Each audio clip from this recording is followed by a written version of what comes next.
అందరికీ నమస్కారం. శ్రీ శ్రీశైల మల్లికార్జున స్వామి వారి దర్శనం చేసుకొని వారితో పాటు అమ్మవారి దర్శనం కూడా చేసుకొని వారి ఆశీస్సులు కావాలని మెండుగా ప్రార్థించడం జరిగింది.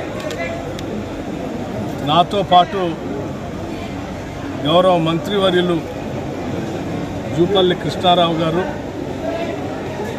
అట్లాగే శాసనసభ్యులు డాక్టర్ వంశీకృష్ణ గారు, అట్లాగే శాసనసభ్యులు డాక్టర్ రాజేష్ గారు, అట్లాగే శాసనసభ్యులు మెగారెడ్డి గారు, అట్లాగే శాసనసభ్యులు కసిరెడ్డి నారాయణ రెడ్డి గారు,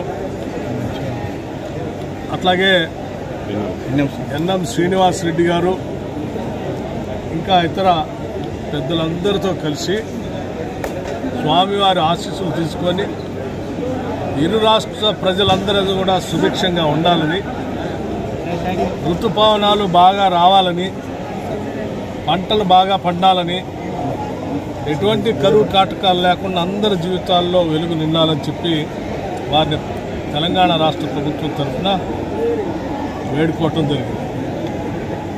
తప్పనిసరిగా రెండు రాష్ట్రాలు కూడా తెలుగు వాళ్ళు ప్రపంచంలో ఎక్కడున్నా కానీ మంచి పేరు తీసుకొచ్చి మంచి ఉన్నత స్థానాలకు ఎదిగి ఈ ప్రాంత ప్రజల అభివృద్ధి కోసం అందరూ పనిచేసేటట్టుగా బాగా ముందుకు వెళ్ళటం కోసం కావాల్సిన ఆశీస్సులు మెండుగా ఇవ్వవలసిందిగా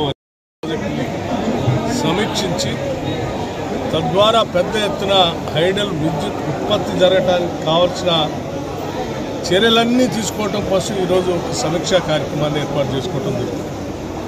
అందులో భాగంగానే ఈరోజు శ్రీశైలం రావటం జరిగింది. శ్రీశైలం తెలంగాణ ప్రాంతానికి హైడల్ పవర్ ప్రాజెక్టు చాలా అతి ముఖ్యమైనది. ఆనాటి మహానుభావులు పెద్దలు కాంగ్రెస్ నాయకత్వం ఇటువంటి గొప్ప ప్రాజెక్టులు కట్టి మల్టీపర్పస్ డ్యామ్ని కట్టి మా అందరికీ విద్యుత్ వెలుగులు నింపడం కాకుండా అనేక ఇతర ప్రాజెక్టులకు కూడా నీళ్లు అందించేటువంటి కార్యక్రమం కోసం ఉపయోగపడే విధంగా కట్టిన ఆ పెద్దలందరికీ కూడా ధన్యవాదాలు స్మరించుకుంటున్నాం.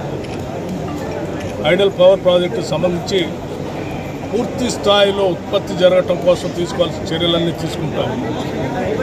తెలంగాణ రాష్ట్రంలో ఎటువంటి విద్యుత్ కొరత లేకుండా కావాల్సిన చర్యలు ఇప్పటికే చేపట్టాం. భవిష్యత్తులో కూడా ఇబ్బంది లేకుండా 2029-30 వరకు కూడా కావాల్సినటువంటి విద్యుత్ శక్తి సంబంధించిన చర్యలన్నీ తీసుకుంటాం. నమస్కారం.